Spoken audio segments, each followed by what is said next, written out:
We have seen how to create different context depending on the environment.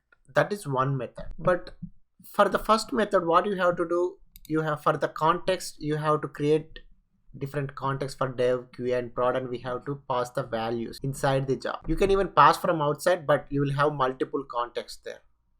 The another method we have is we can create just one single context and we can pass values depending on the environment from an external file. So for example, in this one we are going to look, so that is the file. That file holds a context variable called dump file, which has the location of the file that I am going to read. So if it is dev environment, then I will have the location, dev location. If it is in QA, I will have the QA location. If in production, I will have the production location.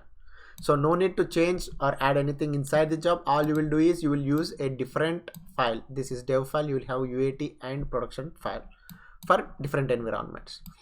But how do I read this file and how do I load this value into a context that I already create? Let's look how we will do that. So I have this job. So what I am doing here, I am reading the file that has the value for the context I created here. Sorry, context variable here, and I didn't pass any value. If you see, I don't have any value. I added a component which reads the file that has the value for the context. Then we use tContextLoad. tContextLoad is a component that you use to load context variable values. So we didn't yet speak about how to create jobs and all. So just concentrate on this particular component. You won't change any options. We will talk about each and every option later. But for now, just understand we use tContextLoad component to load values to context. Then for the value that loaded, in order to know it loaded successfully, I am using that variable here. If I didn't read that value and loaded it into that context, this will fail. This will say that there is no such context variable and all. But since I am loading successfully, this will pass. So let me test that.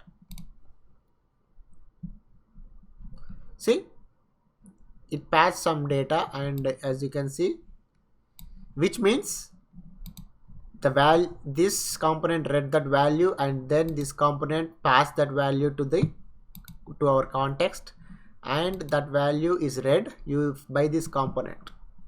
So this is how you pass values to context from a file. It can be even from a database. It doesn't matter. All you have to use is tContextLoad. This is the component that you use to load values from outside to your context variable. I hope this made any sense. We'll come back later, but for now, just the point to be taken is you use tContextLoad to pass values from external.